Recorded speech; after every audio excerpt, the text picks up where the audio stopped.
Pregadores hoje a gente acha a cada esquina, né? Qualquer lugar que a gente vai, enfim, tem gente disputando para ser pregador, para querer pregar. De fato, não existe falta de pregadores, mas pregadores bíblicos realmente estão em falta. Eu definiria que um pregador bíblico é aquele que está totalmente, 100% comprometido com o texto. Ele não está comprometido em falar da própria vida, nem das próprias experiências, nem em criar polêmica, nem em qualquer outra coisa. Ele está ali com a missão única e exclusiva de expor o texto. O objetivo dele não é outro senão trazer luz à palavra de Deus, expor a palavra de Deus e o resultado que ele quer ali assumir para que o texto brilhe. Então, o pregador que está 100% comprometido com o texto em si e não com qualquer outra coisa seria, na minha definição, o pregador bíblico. E aí, por que você decide, então, criar o Oficial Pregar? E qual as deficiências que você enxerga que você diz assim, cara, eu preciso criar um canal, preciso falar sobre pregação? Isso é algo interessante porque em muitos lugares, em muitos contextos, não se aprende a pregar. A pessoa vai fazendo, vai dando murro em ponta de faca, vai errando, as pessoas são lançadas no púlpito e vai fazendo e vai fingindo que tá bom, eu finjo que vou acreditando. Engraçado que em qualquer área da vida que a gente queira especializar, queira se aperfeiçoar, a gente tem que estudar. E pregação não é um tema muito estudado. Inclusive, existem aqueles que são contra o estudo da pregação. Como se, pelo fato de você estudar pregação, aquilo perdesse o poder de Deus, aquilo se tornasse uma coisa artificial.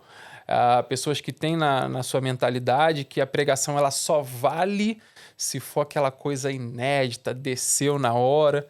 E o estudo da pregação, de maneira nenhuma, limita o agir do Espírito Santo no ao vivo, digamos assim. Mas ele reconhece que ele também age nos bastidores, na preparação, na organização do sermão, do esboço, na separação das melhores ideias. Então, pregação se aprende sim. Essa ideia de que você não aprende como se prega, você tem que ir fazendo, quem te ensina é o Espírito Santo.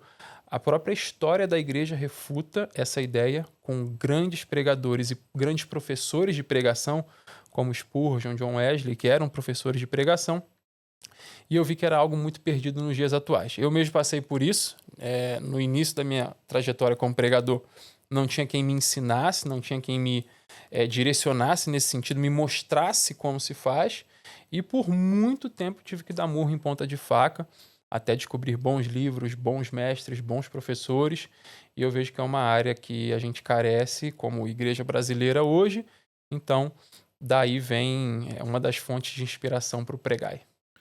De que igreja você se forma e como para entender o estilo de pregação que você ouvia e que você foi criado? Eu fui criado num meio de pregação temática. Eu fui criado na Igreja do Evangelho Quadrangular e Assembleia de Deus. Meus primeiros anos foram ali, então igrejas de raízes pentecostais. E a pregação temática, ela prevalece. A minha preferência e o método, se é que nós podemos chamar assim, que é mais fiel ao que a Bíblia nos direciona a fazer, é o modelo expositivo. Mesmo que, na minha concepção, a pregação temática ainda assim seja uma pregação expositiva, porque o pregador temático ele tem que se comprometer a expor temas bíblicos, o método expositivo eu acredito que seja aquele que vai deixar o pregador muito mais amarrado ao texto e vai impedir que ele incorra em alguns erros que são bem comuns nos dias atuais. Então, na sua opinião, o estilo de pregação mais bíblico hoje é a pregação expositiva. Sim. E isso também não decorre muito da questão cultural, porque, por exemplo, aqui no Brasil você vê muita pregação temática. Bom, acho que antes da gente falar isso, explica um pouquinho sobre os tipos de pregação para que as pessoas possam entender o que a gente está falando, né? Às vezes as pessoas têm dúvida em casa. A gente tem basicamente, preponderantemente, 3 tipos, que é a pregação temática, textual e a expositiva. Na pregação temática, o pregador ele se propõe a tratar de um tema e ele pode selecionar diversos textos, ele pode trazer subsídios até de fora para que aquele tema fique esclarecido. Ele pode se propor a falar da ira de Deus, ele pode se propor a falar do amor de Deus, ele pode se propor a falar, como está muito em alta hoje, sobre sentimentos, sobre emoções, qualquer tipo de perdão, coisa. sobre todas as coisas. É muito amplo o leque, assim.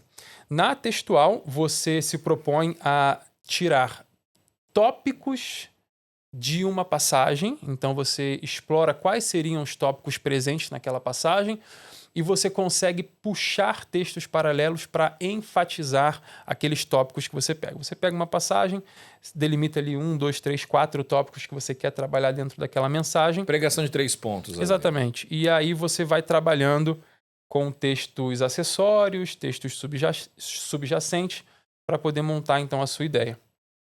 A pregação expositiva é aquela em que você vai, ao invés de procurar no texto tópicos ou ideias ou temas, você vai procurar, na verdade, a intenção do autor original dentro do contexto original e você vai simplesmente expor aquilo que já está dentro do texto. Você vai... Existe uma frase que define muito, muito bem isso, né? Nos outros tipos de pregação, o texto está no sermão. Na pregação expositiva, o sermão está no texto. Né? Então, o texto torna-se o meu cânon. Se eu trouxer a ideia de régua de medir, né? Eu não posso ir além dos limites do próprio texto. O que eu tenho que fazer como pregador expositivo é explorar, ao invés de ceder à tentação de talvez colocar algo ali que não esteja, muito pelo contrário, eu vou ao texto vazio e puxo dali, tiro dali o que já está ali, sem acrescentar nada.